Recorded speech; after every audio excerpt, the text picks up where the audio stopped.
Pozdravljeni v novem Q&A-ju. Današnje vprašanje pa se glasi. Pozdravljeni, imam vprašanje v zvezi z mojim 5-letnim vnukom, ki me zelo skrbi. Občasno prespi pri meni, v zadnjem času pa sem opazila, da med spanjem močno škrta z zobmi.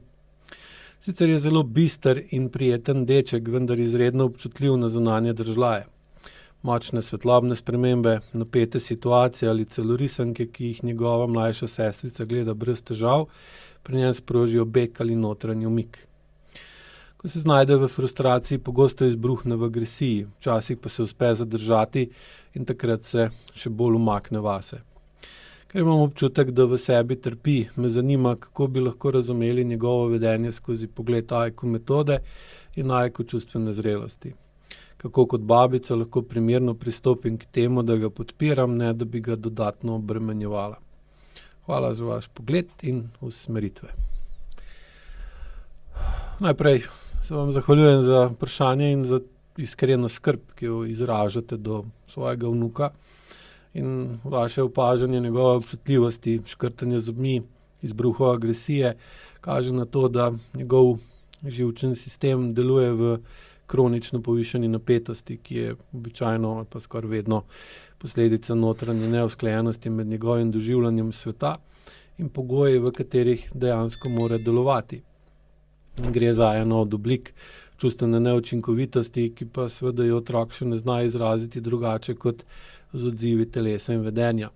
Hkrati pa s tem kaže in nastavlja ogledalo okolju, v katerem se razvija in živi, kako je tudi to čustveno neučinkovito. Škrtanje zobmi med spanjem je jasen pokazatelj, da otrok tudi ponoči ne doseže stanja sproščenosti, ki je pa nujno za pravilno delovanje in za pravilen razvoj. Kar pomeni, da njegov avtonomen živčni sistem ostaja v simpatični aktivaciji, kar pa nakazuje, da se v njem kopiči neizražena napetost, povezana s strahovi, notranjimi konflikti ali pa neustrezno obdelanimi čustvi iz okolice.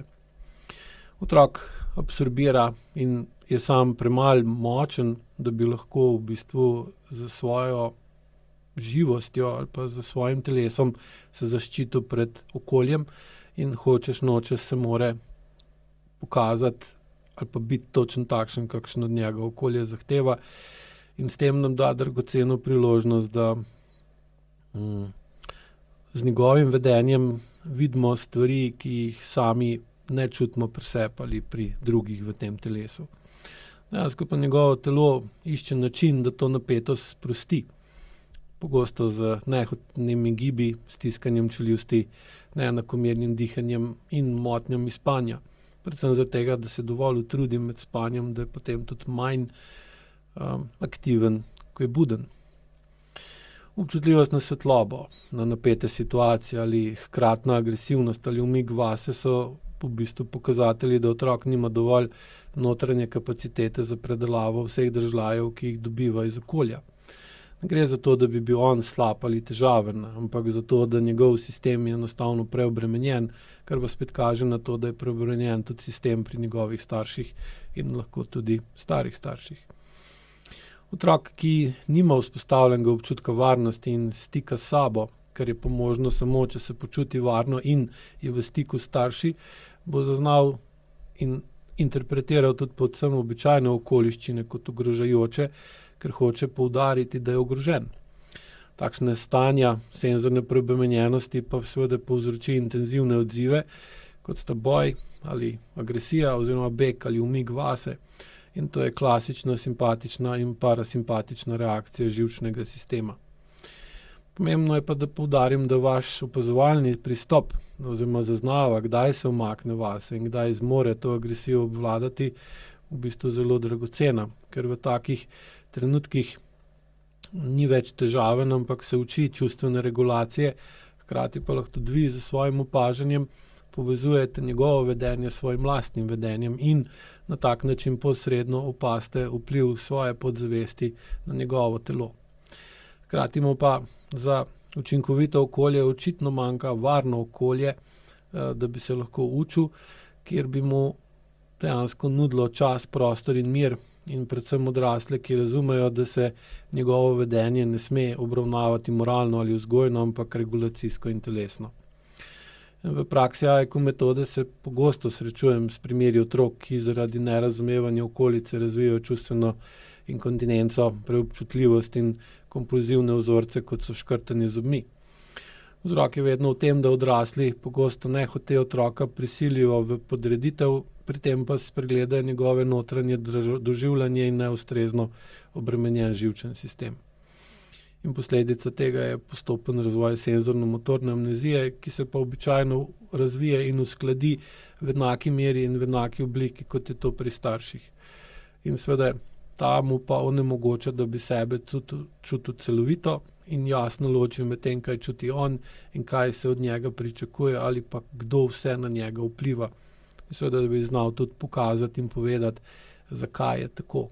Ker s tem bi v bistvu deloval še bolj kot kvalitetno ogledalo, ki bi okolico pripravil, včasih tudi prisilil, da pogleda vase in pri sebi opazi vzroke za tako vedenje otroka.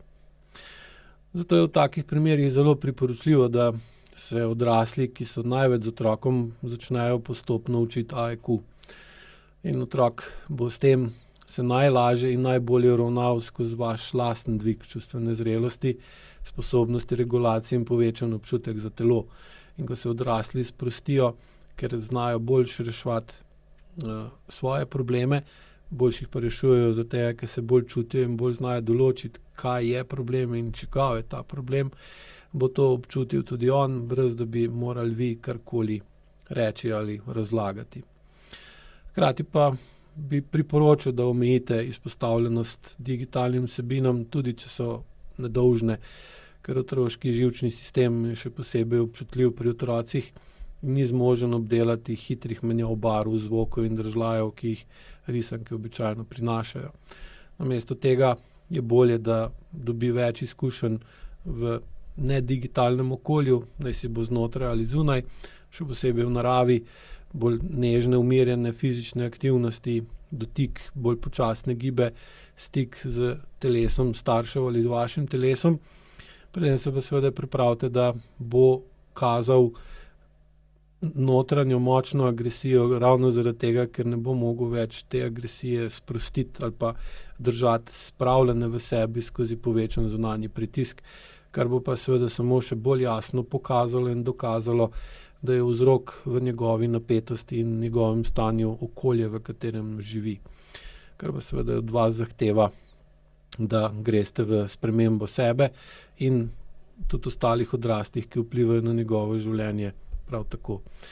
In s tako spremembo, ki bo prihajala iz okolja v njega, se bo njegovo telo začelo postopno pomikati iz kronične simpatične aktivacije v bolj uravnoteženo stanje, ki bo pa se uravnotežilo v enaki meri, kot se bo uravnotežilo stanje v okolju, v katerem je.